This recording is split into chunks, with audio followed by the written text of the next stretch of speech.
5 বছরের বালক কপিল ভগবান মাতা দেবহূতিকে উত্তর দিচ্ছে, হে মাতা, চেতঃ খণ্ডস্য বন্ধায় মুক্তয়ে চাত্মনোমতম।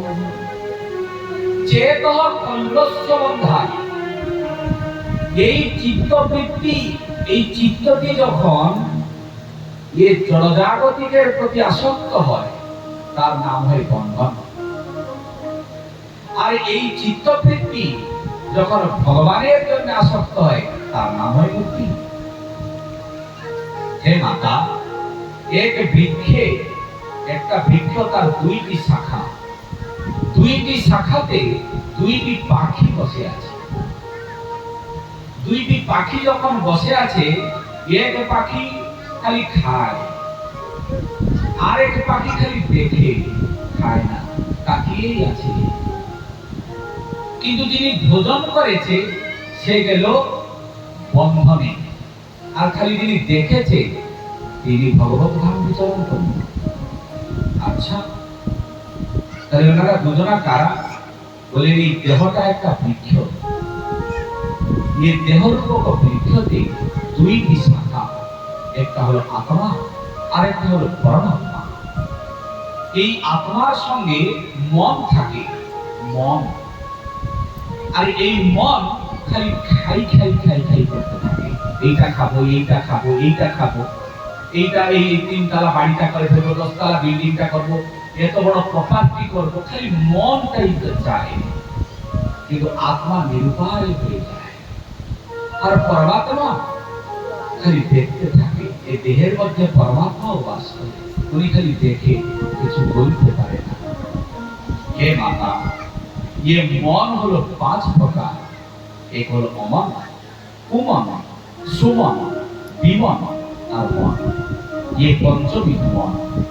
এই দেখবে কোন কার্য করার পূর্বে এই দেহের থেকে 5টা মন 5 দিকে দৌড়ায়।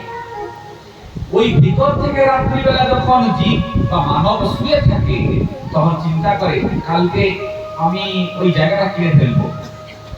আবার তার ভিতর থেকে আরেকটা মন বলছে কেউ কিছু বলবে নাকি। আবার আরেকটা মন বলছে কেউ কিছু বলবে বলে সেটাকে আমাকে মানতে হবে, আমার টাকা দিয়ে আমি জিতবো। আবার তার ভিতর থেকে আরেকটা মন বলছে না না না, লোকেরা যেটা ভালোবাসবে সেটাই করা উচিত। আর মন বলছে তোরা যেদিকে আছিস আমি সেদিকে আছি। কেউ কারোর কথা মানে না। ডামাডোলের রাজ্যটা এই ভিতরে মা।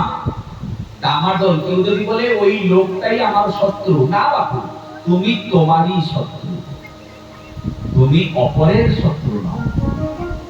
ডামাডোল ঝগড়াটা এই ভিতরে, কাম, ক্রোধ, লোভ, মোহ, মদ, আশ্চর্য, এই ভিতরেই ডামাডোল চলছে। এরা বাহিরে যায়। অমুক লোক আমার শত্রু, না বাপু, আপনি আপনারই শত্রু। আত্মা তখন পরমাত্মা নিস্তেজ হয়ে যায়। বলেন কেমন? বলেন ছাই পড়ে আছে, ছাই জ্বালানি হয়ে গেছে, ছাই পড়ে আছে। ছাইয়ের ভিতরে যে আগুন আছে সেটা সূর্য কিরণে দেখা যায় না। বলেন তাকে একটু নাড়িয়ে দাও, একটু দাহ্য বস্তু ফেলে দাও, দেখবে ধোঁয়া উঠবে, তাহলে বুঝবে যে এর ভিতরে অগ্নি আছে। তদ্রূপ ये দেহের মধ্যে যে পরমাত্মা সাক্ষাৎ পরমেশ্বর পরমাত্মা বিরাজমান করছেন সেটা আমি জানতে পারছি না। কৃষ্ণ ভুলি সেই জীব অনাদি বহির্মুখ, অতএব মায়া তারে দে সংসারবাদী দুঃখ। সে কৃষ্ণকে ভুলে গেছে, ভুলে যায়। আচ্ছা, তাহলে যিনি দেখে তিনি মুক্তি লাভ করে। আর যিনি ভোজন করে, বলেন কি ভোজন?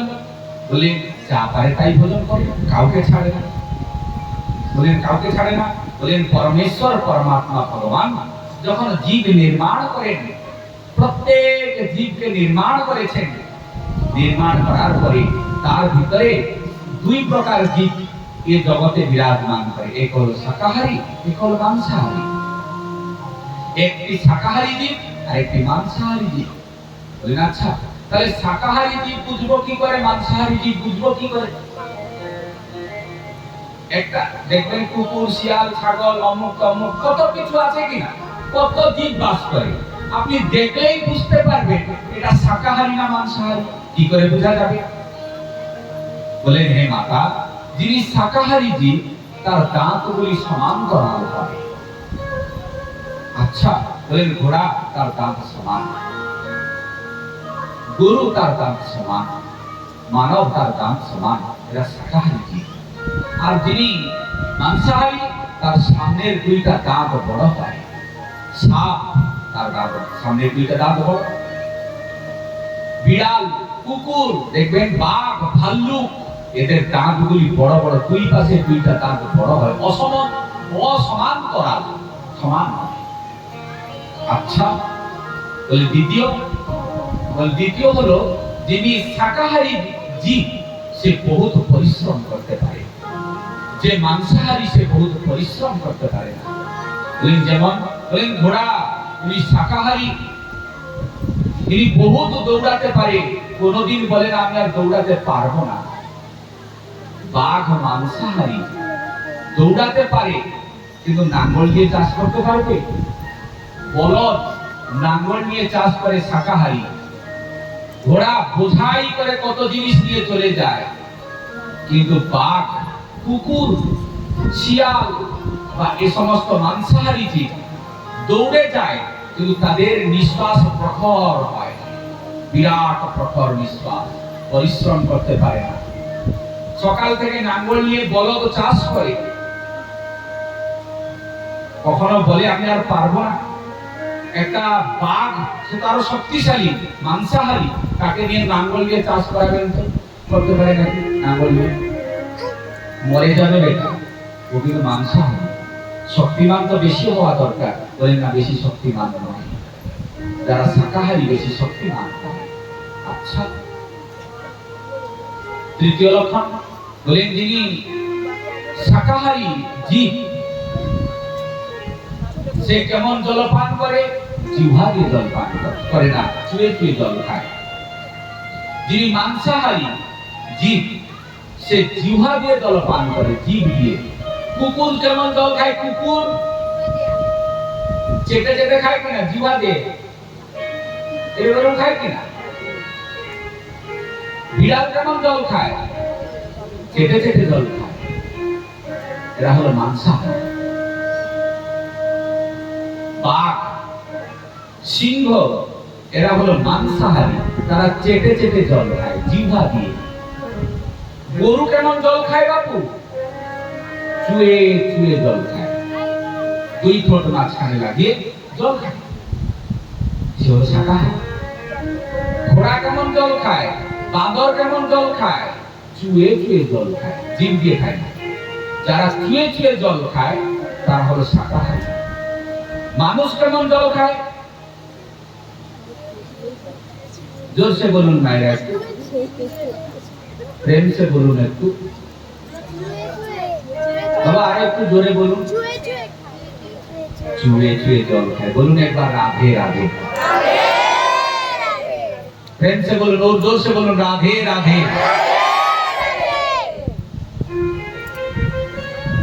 তাহলে মানুষ কেমন জল খায় বাপু? চুয়ে চুয়ে। শাকাহারী না মাংসাহারী? শাকাহারী। খাই কি? জল।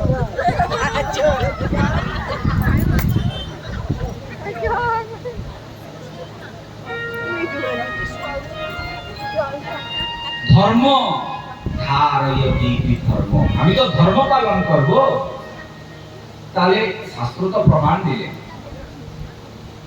আমি তাহলে খাবোটা কি? শাকাহারী। শাকসবজি আমার ভোজন, তাহলে আমি চুয়ে চুয়ে জল খাই, আমার ভোজন কিন্তু আমি কাউকেই ছাড়ি না। মানবের দেহে দিব্য জ্ঞান, মানবের দেহে একটা দিব্য জ্ঞান আছে। এর জন্য ভগবান পরমেশ্বর পরমাত্মা তিনি পশুর কোনো বিচার শক্তি নেই, ভালো মন্দ বিচার নেই। সে কি করে না নালার জলও খাইতে পারে, পুকুরের জল খাইতে পারে, বিচার নেই। কিন্তু ভগবান মানুষকে আরো দিব্য জ্ঞান দিলেন। বাপু তুমি তো মানব, তোমাকে একটা পাত্র দিলাম, তুমি একোয়াগার্ডের জল খাবে, আরো ফিল্টার করে আরো সুন্দর করে দিলেন ভগবান যে জল খাবে। তো বললেন বাবা, কিন্তু আমি আমার ধর্মচ্যুত হয়ে গেলাম, ধর্ম বিচ্যুত হয়ে গেলাম। ভারতীয় ধর্ম কিনা মানবের মানবিকতার ধর্ম, বাঘের বাঘের ধর্ম। একটা বাঘ, একটা সিংহ, একটা দেখবেন তাদের পিছনে কতটুকু ডাক্তার লাগে, লাগে ডাক্তার কেন? তারা ধর্ম পালন করেছে। সামান্য একটা কুকুর, তার পিছনে কতটা ডাক্তার আপনি লাগান? জঙ্গলে যারা ইচ্ছাকৃত বিচরণ করছে তাদের কয়টা ডাক্তার লাগে? হরিণের কয়টা ডাক্তার লাগে? সে তার ধর্ম পালন করেছে। সে তৃণভোজী, মরে গেলেও মাংস খাবে না, বাঘ মরে গেলেও ঘাস খাবে না, এটা তার ধর্ম। প্রত্যেকেরা প্রত্যেকের ধর্মকে পালন করে। কিন্তু আমি তো মানব, আমার মানবিকতার ধর্ম কি? জীবে প্রেম করে যেই জন সেই জন, ওটা বই খাতায় লেখা, ওটা লিখে গেছে, বলে গেছে বিবেকানন্দ, বলে গেছে। আমাকেই কি পালন করতে হবে? ওটা পালন লিখে কেন যে বলে গেল, আমি তাকে একটু জিজ্ঞাসা করতাম, কেন আপনি বললেন এসব কথা?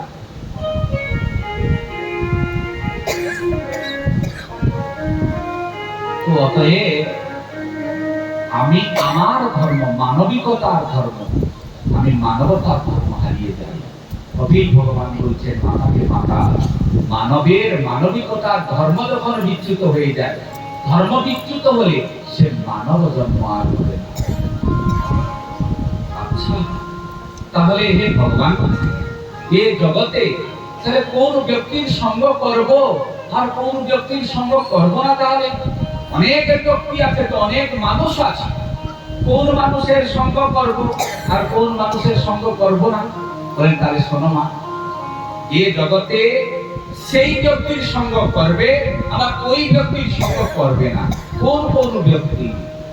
যার মুখে ভাই হরি কথা নাই, তার কাছে তুমি যেও না।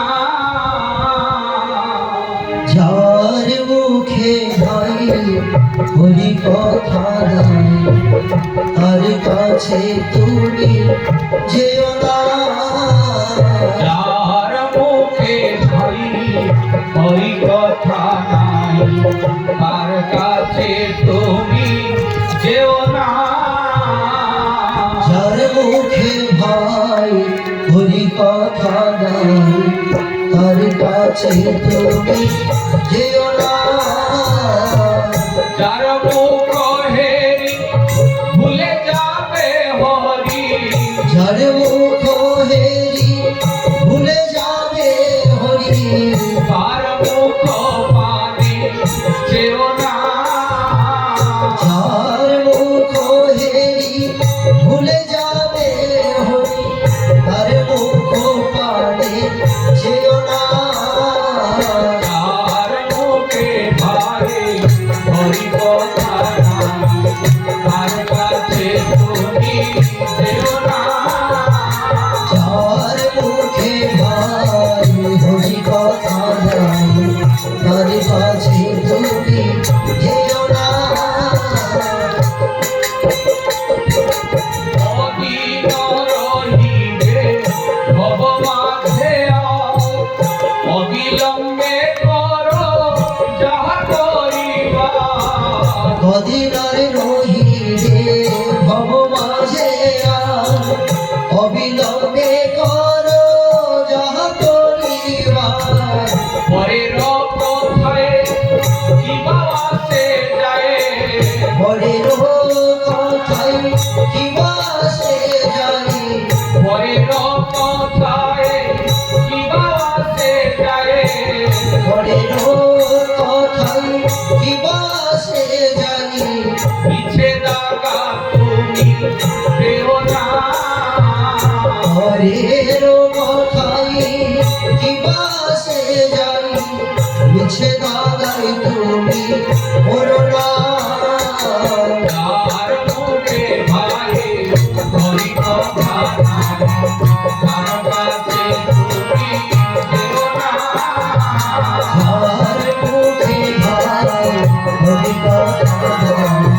তার কাছে তুমি যেও না।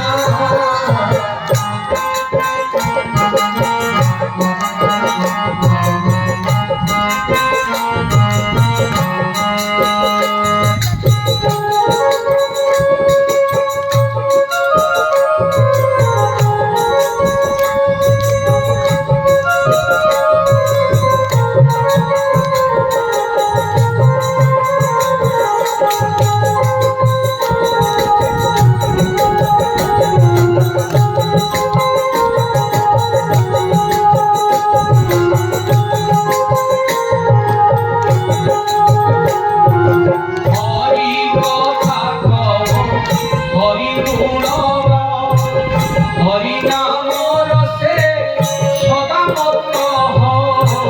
হরি কথা কও, হরি গুণ গাও, হরি কথা রসে সদা মত রও। হরি নাম গীতি গাও নীতি নীতি, হরি নাম নীতি গাও নীতি নীতি। অন্য কোন গীতি গেও না। হরি নাম গীতি গাও নীতি নীতি। অন্য কোনো গীতি গেও না। তার মুখে ভাই হরি কথা নাই, তার কাছে তুমি যেও না। তার মুখে গান হরি কথা নাই, তার কাছে তুমি যেও না। কপিল ভগবান বলছেন, হে মাতা, যেখানে হরি কথাই নেই, গৌর গোবিন্দ গুণগানই নেই, তাহলে তার সঙ্গ করে বা কি লাভ হবে?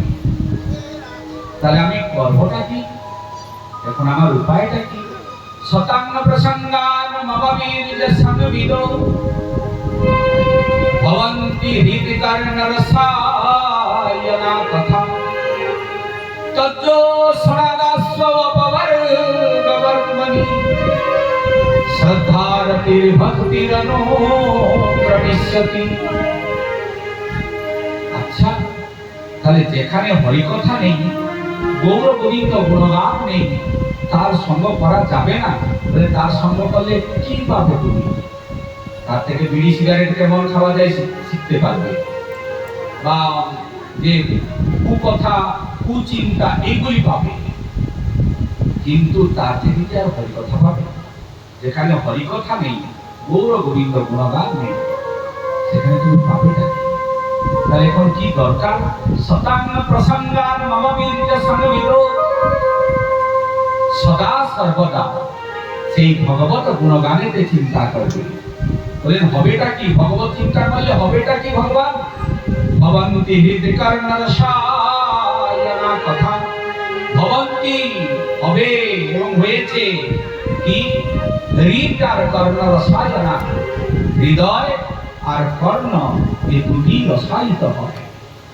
হৃদয়ও রসায়িত হয় আর কর্ণ রসায়িত হয়। আচ্ছা, তজ্জো সনাদাস্ব অপবর্গবর্তমানি, যখন ওই কর্ণ দিয়ে হরিকথাই প্রবেশ করবে, তার অপবর্গগুলি ধীরে ধীরে ধীরে সব নষ্ট হয়ে যাবে। রাত্রিবেলা কুয়াশা পড়ে আছে, সূর্য উদয় হওয়া মাত্রতেই কুয়াশাগুলি যেমন দূরীভূত হয়ে যায়, তদ্রূপে হৃদয়ের মধ্যে ভক্তি দেবী যখন হরিকথা প্রবেশ করে, তখন তার এই কুয়াশার উপর পাপগুলি তৎক্ষণাৎ দূরীভূত হয়ে যায়। অতএব হে মাতা, ভবন্তি হৃদ কর্ণ তজ্জো সনাদাস্ব অপবর্গ বর্তমানি, অপবর্গগুলি থাকে। তারপরে কি হবে? শ্রদ্ধা রতি ভক্তি রনুপ্রবিশ্যতি, ধীরে ধীরে তার শ্রদ্ধা রতি আর ভক্তি ক্রমানুযায়ী হতে থাকে। অতএব শ্রবণম, এর জন্য শ্রীমদ্ ভাগবতে আদ্য ভক্তি হলো শ্রবণ। শুনিতে শুনিতে সে হবে কি অদ্ভুত চৈতন্য চলিত, কৃষ্ণে উপজিবে প্রীতি, বুঝিবে রসের রীতি, শুনিলেই হয় বড় হিত। বলেন শোনাটাই দরকার। বলে এই তো শুনলাম, এত হরিনাম করলাম, কই আমার ঘর বাড়ি তো এইরকমই সেই রকম। বাপু, ভগবান কপিল বলছেন, বলেন কেউ হরিনাম করে, গৌর গোবিন্দ গুণগান করে, কিন্তু তার অর্থ হয় না, ধীরে ধীরে দারিদ্রতাও এসে যায়। বলেন হরি নামের জন্য কখনো দারিদ্রতা বড়লোক হয় না মা। তাহলে বলেন এ তো শুনছি, তাহলে যদি এগুলা যদি আমি ধীরে ধীরে কিছুই না পাই, লাভটা কি? বলেন হরিনাম তোমার বড়লোক ধনির জন্য নয়, টাকার জন্য নয়। বললেন যদি এখন কেউ একটা গ্যাসের ট্যাবলেট খেয়েছে, মনে করুন গ্যাসের ওষুধ খেয়েছে, পেটে গ্যাস হয়েছে, গ্যাসের মেডিসিন খেয়ে নিল। গ্যাসের মেডিসিন খেয়ে আবার আপনি কি প্রার্থনা করবেন, হে মেডিসিন মহাশয়, ওষুধ মহাশয়, আপনি আমার রোগটাকে ভালো করে দেন? বলবেন? আমরা বলি কি কখনো? আমরা জানি গ্যাস, ওষুধ খেলে গ্যাস যাবে কি, জিনটেক, রেনটেক, না হলে পেন্ডি, রেসিপরডি, সাইরাডি, কত কিছু আছে কিনা গ্যাসের মেডিসিন খেয়ে নিলাম, তাতে কি হলো? গ্যাস চলে গেল। কিন্তু হাত জোড় করে কি প্রার্থনা করেছি, ওষুধ মহাশয় আমার রোগটা ভালো করে দেন? বলিনি কখনো। তদ্রূপ হরিনামও তাই। হরিনাম করিয়ে, কিন্তু হরিনামকে যদি প্রার্থনা করি, হরিনাম করলে আমার টাকা বাড়বে, হরিনাম করলে দুঃখ যাবে, হরিনাম করলে অঙ্ক হবে, কর্ম হবে, যদি এইটুকু চিন্তা করেই হরিনাম করি, সেটা বড় দুঃখই দেবে বাবা, এ তো সুখ দেবে। হরিনামের কর্তব্য কি? হরিনাম হলো তোমার পরপারে। ভজিব বলিয়া কহিয়া আইলি, ভুলিলি কি সুখ পেয়ে, ডুবিলি আবার সংসার কূপেতে, মজিবি নরকে গিয়ে। দিবস রজনী আবল তাবল পাঁচাল পাড়িতে পারো, তাহার ভিতরে কখনো কেন কি গোবিন্দ বলিতে কারো। দিবস রজনী আবল তাবল, কত কথার বেলা, আমরা যে কত কথা বলতে পারি। যদি একটা সাদা গুড়া দিয়া পান চিবাইছি, এ চললো যে কতক্ষণ।